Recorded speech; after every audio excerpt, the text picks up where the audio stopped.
Hi friends, welcome back to my channel. నా పేరు అశ్విని. ఇయాటి ముచ్చట ఏంటంటే మీకోసం ఆలు మసాలా కర్రీ చూపించడానికి వచ్చిన. ముందుగా ఆలుగడ్డలు 2 సార్లు కడిగి ఉడకబెట్టుకోండి. అవి 10 నిమిషాల్లో ఉడుకుతాయి.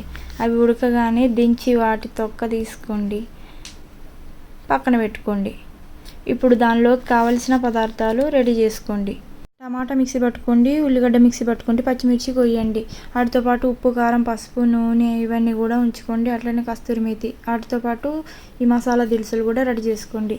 ఇప్పుడేమో స్టవ్ ఆన్ చేసి కళాయి పెట్టుకొని, కళాయి వేడెక్కిన తర్వాత దాంట్లోకి ఒక 4 స్పూన్ల ఆయిల్ పోసుకోవాలి.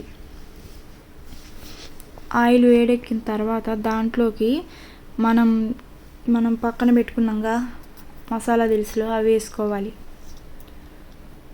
మసాలా దినుసులు మంచిగా ఫ్రై అయిన తర్వాత మనం మిక్సీ పట్టుకున్న ఉల్లిగడ్డ పేస్ట్ ఉంది కదా, అది వేసుకోవాలి. దాన్ని వేసుకొని కలుపుకోవాలి. ఉల్లిగడ్డ పేస్ట్ని లైట్ బ్రౌన్ కలర్ వచ్చేదాకా మీడియం ఫ్లేమ్లోనే వేయించుకోవాలి. ఇప్పుడు పచ్చిమిర్చి వేసుకోవాలి.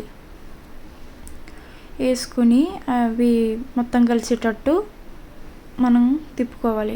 ఈ కలర్ వచ్చినాక ఇప్పుడు కొంచెం అల్లం పేస్ట్ వేసుకోవాలి. అల్లం పేస్ట్ వేసుకొని కూడా కలుపుకోవాలి మంచిగా. మధ్యలో అడుగుతానని ఏమనుకోవద్దండి. నా వీడియోలు కనుక మీకు నచ్చినట్టయితే లైక్ చేయండి, షేర్ చేయండి, సబ్స్క్రైబ్ చేయండి. ఇంక ఇప్పుడు కరివేపాకు వేసుకొని మళ్ళీ కలుపుకోవాలి. ఇవన్నీ బాగా ఫ్రై అయిన తర్వాత ఉల్లిగడ్డ పేస్ట్ ఇవన్నీ బాగా ఫ్రై అయిన తర్వాత ఇప్పుడు మనము టమాటా పేస్ట్ వేసుకోవాలి. వేసుకున్న తర్వాత మళ్ళీ కలుపుకోవాలి. ఇంకో విషయం అండి, మన ఆడవాళ్ళు ఇంట్లో ఉండి డబ్బులు సంపాదించుకునే చిన్న బిజినెస్ అయితే ఒకటి స్టార్ట్ చేసిన. నాకు ఇప్పుడే ప్రాఫిట్ రావడం స్టార్ట్ అయింది. దాంట్లో నేను మంచిగా సక్సెస్ అయినాక యూట్యూబ్లో వీడియోలు చేద్దామని అనుకున్నా. ముందే ఇన్ఫర్మేషన్ ఎందుకు ఇస్తున్నానంటే, మీకు ఎవరికైనా చెయ్యాలన్న పట్టుదల కసి ఉంటే నాకు కామెంట్ చేస్తే నేను మీకు పర్సనల్గా చెప్పే అవకాశం కూడా ఉంది. ఇంక ఇప్పుడు కూరలో ఉప్పు, కారం, పసుపు ఇవి 3 వేసుకొని మంచిగా కూరని ఈవెన్గా కలుపుకోవాలి.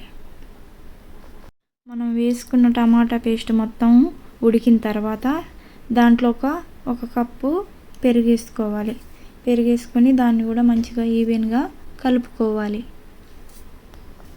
ఎవరికైనా ఇంట్రెస్ట్ ఉంటే మాత్రం నాకు కామెంట్ పెట్టండి, నేను అదేంటో చెప్తా. ఇప్పుడు గ్రేవీ అయింది. గ్రేవీ అయిన తర్వాత మనము తొక్క తీసి పెట్టుకున్న ఆలుగడ్డ ముక్కల్ని ఆ గ్రేవీలోకి వేసి మంచిగా కలుపుకోవాలి. దీని తర్వాత వాటర్ పోసే క్లిప్ ఒకటి మిస్ అయిపోయిందండి. కొన్ని వాటర్ పోసుకుంటే మనకి ఇంకా మంచి గ్రేవీ వస్తుంది.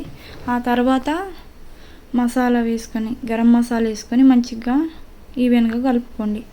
అట్లనే నా వీడియోలు కనుక మీకు నచ్చినట్టయితే లైక్ చేయండి, షేర్ చేయండి, సబ్స్క్రైబ్ చేయండి.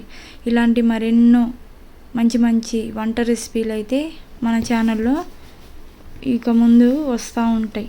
ఇంకా లాస్ట్లో కొంచెం కస్తూరి మేతి వేసుకోండి. వేసుకొని మంచిగా కలుపుకోండి.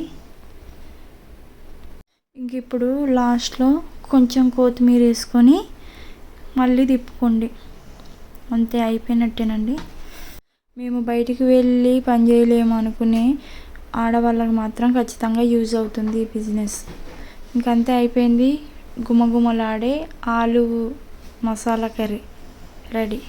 ఓకేనండి, స్టవ్ ఆఫ్ చేసుకోండి. ఉంటా, బాయ్, టేక్ కేర్.